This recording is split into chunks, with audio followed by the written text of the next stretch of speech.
depleted uranium is a very, very effective biological weapon, and it is being used to destroy the civilian population in regions that we would like to control. In 1990, the United Kingdom Atomic Energy Authority wrote a report warning about the potential health and environmental catastrophe from the use of depleted uranium weapons. The health effects had been known for a long time. The report sent to the UK government warned that, in their estimation, if 50 tons of residual DU dust remained in the region, there could be 500,000 extra cancers by the end of the century, 2000. Estimates of depleted uranium weapons used in 1991 now range from the Pentagon's admitted 325 tons, and that's only bullets, to other scientific bodies who put the figure as high as 900 tons. A warthog shoots 1.5 tons of bullets in 1 minute. That would make the number of estimated cancers as high as 9 million, depending on the amount used in the 1991 Gulf War. In the 2003 Gulf War, estimates of 2,200 tons have been given, causing about 22 million new cancers. Altogether, the total number of cancer patients estimated using the UK AEA data would be 25,250,000.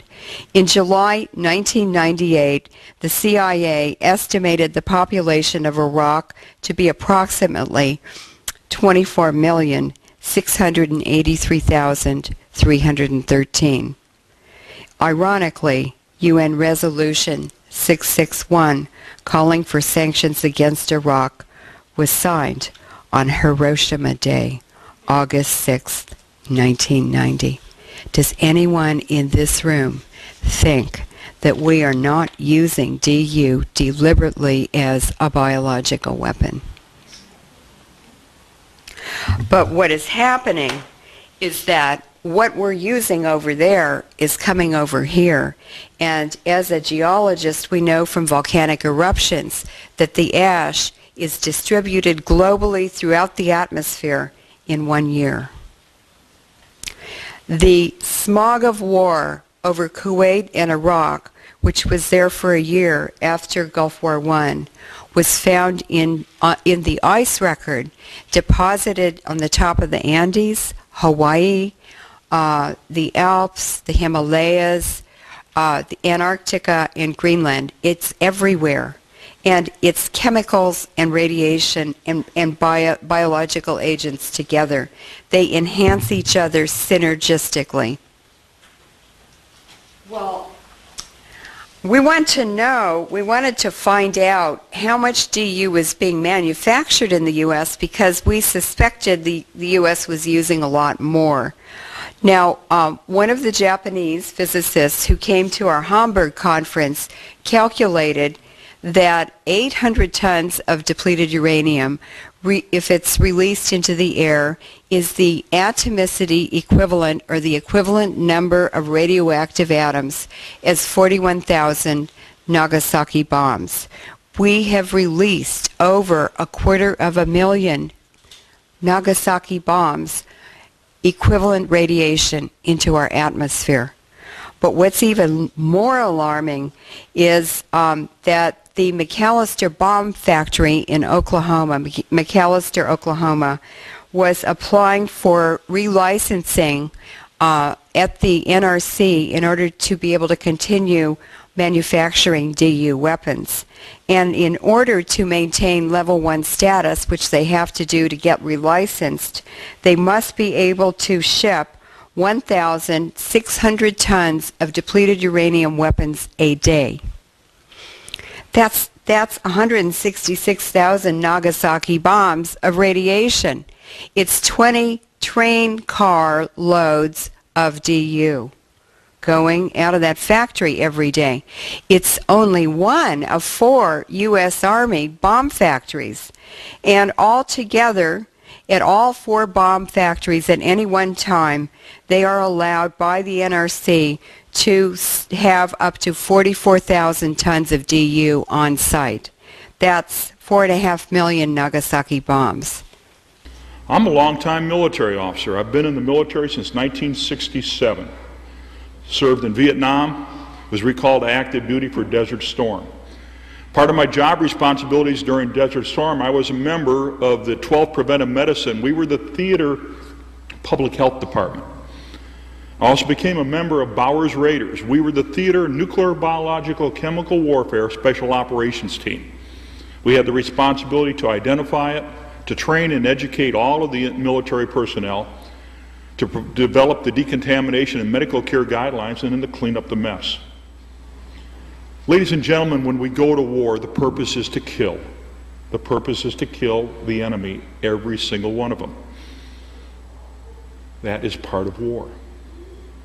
As a consequence, in preparation for war, or to ensure that we win the battles, the United States made a deliberate decision that they would use depleted uranium munitions, as they're called. In 1990, when I was deployed to the Gulf War, I didn't know a thing about depleted uranium munitions. Well, that's 20 some odd years after I initially went into the military. In December of 1990, I received a letter via the United States mail into a combat zone from the Pentagon, from the senior health physicist for the U.S. Army, saying, you better think about depleted uranium. And I go, what's that? I've never heard of it. The United States fired over 350 tons of munitions containing uranium-238. 350 tons.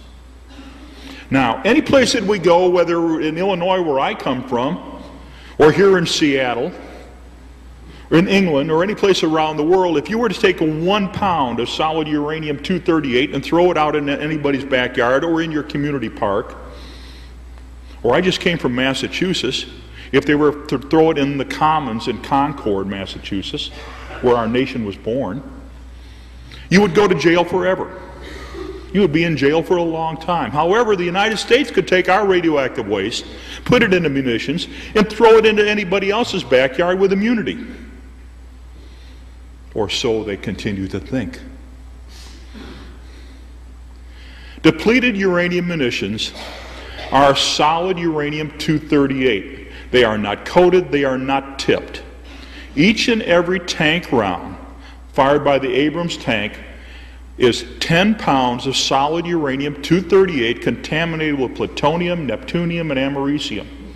Now, the contamination came from the U.S. Department of Energy manufacturing sites in Paducah, Kentucky, Oak Ridge in Tennessee, and Portsmouth in Ohio.